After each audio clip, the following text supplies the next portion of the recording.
বলি, আবার কখন সুযোগ পাই বলা তো যায় না। আমার আজকে 25টা প্রস্তাব ছিল, 25টাতেই আমি নাম দিয়েছিলাম, কিন্তু আমাকে সকালবেলা জানানো হলো একটার বেশি বলা যাবে। মাননীয় স্পিকার, আমাদের পানি সম্পদ মন্ত্রণালয়ের যিনি মাননীয় মন্ত্রী আছেন, মাননীয় সদস্য যখন আসবে, আপনার টার্ন যখন আসবে, পানি সম্পদ মন্ত্রণালয়ের টার্ন যখন আসবে তখন বলবেন। এখন দয়া করে মাননীয় স্পিকার, স্থানীয় সরকার মন্ত্রণালয়। ধন্যবাদ মাননীয় স্পিকার। মাননীয় স্পিকার, স্থানীয় সরকার মন্ত্রণালয়ের যিনি মন্ত্রী আছেন ওনার কাছে আমার প্রশ্ন যে আমাদের স্থানীয় সরকারে যে নির্বাচনগুলো হবার কথা ছিল, ইউনিয়ন পরিষদ, উপজেলা পরিষদ, এই নির্বাচনগুলো কবে হবে? আমরা দেখেছি ইতিমধ্যেই প্রতিটি জেলায় এক মিনিট জেলা পরিষদে মাননীয় সদস্য এখন তো প্রশ্নোত্তর পর্ব চলছে না। মাননীয় স্পিকার, ওনাকে পেয়েছে, ওনাকে তো পাবো না। প্রশ্নোত্তর পর্বে তো মাননীয় স্পিকার সুযোগ পাই না, প্রশ্ন জমা দেই, প্রশ্ন আসে না, পুরোকে হাত তুলে সেও সুযোগ পাই না। আপনি এই দাবির উপরে বক্তব্য রাখতে পারেন, কিন্তু তাহলে আর পানি সম্পদ মন্ত্রণালয়ের উপরে বক্তব্য রাখার সুযোগ পাবেন না। আপনি এখন বলবেন না পানি সম্পদ মন্ত্রণালয়ের উপরে বলবেন? মাননীয় স্পিকার, এখনই বলি, আবার কখন সুযোগ পাই বলা তো যায় না। Please go ahead. আমরা জেলাগুলোতে দেখেছি জেলা প্রশাসক নিয়োগ করা হয়েছে। আপনার সময় 3 মিনিট। এবং প্রতিটি জেলা প্রশাসকই দলীয়ভাবে মনোনীত। মাননীয় স্পিকার, আমরা তো গণতন্ত্রের জন্য 10 বছর ধরে লড়াই করেছি। মাননীয় সদস্য, আগে আপনার দাবিটা উত্থাপন করুন। মাননীয় স্পিকার, এখানে মন্ত্রণালয়ে কালার এক্সপার্ট ডার্ক স্যাপ এবং মাইল্ড অন হ্যান্ডস টেকনোলজি সমৃদ্ধ অরিক্স অ্যাডভান্স ডিটারজেন্ট পাউডার, আপনার লন্ড্রি এক্সপার্ট।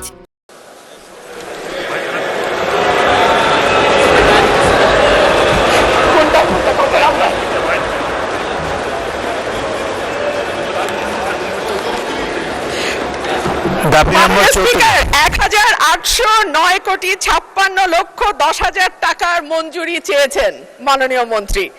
স্বাভাবিকভাবে আমি প্রতীকী মূল্য 500 টাকা হ্রাসের একটি প্রস্তাব জানিয়েছি। মাননীয় স্পিকার, আমার আজকে 25টা প্রস্তাব ছিল, 25টাতেই আমি নাম দিয়েছিলাম, কিন্তু আমাকে সকালবেলা জানানো হলো একটার বেশি বলা যাবে না। তারপরে বহু কষ্টে আমি চিফ হুইপ মহোদয়ের কাছ থেকে অনুরোধে 2টো মাত্র মন্ত্রণালয়ের অনুমতি পেয়েছিলাম। এর মধ্যে স্থানীয় সরকার কোত্থেকে আসলো জানি না। যাই হোক, সময় বুঝতে আমার কিছুটা সময় লেগেছে, সেজন্য আমি দুঃখিত।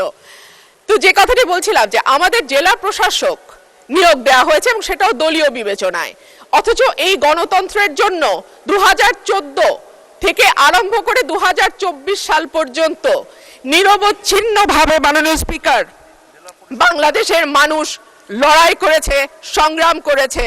কিন্তু এরপরে যখন আমরা দেখি যে স্থানীয় সরকার নির্বাচনগুলো এখন প্রায় 4 মাসের মতন হয়ে গেছে, সরকার গঠিত হয়েছে, এরপরেও কিন্তু আমরা এই ব্যাপারে কিছু জানতে পারি নাই।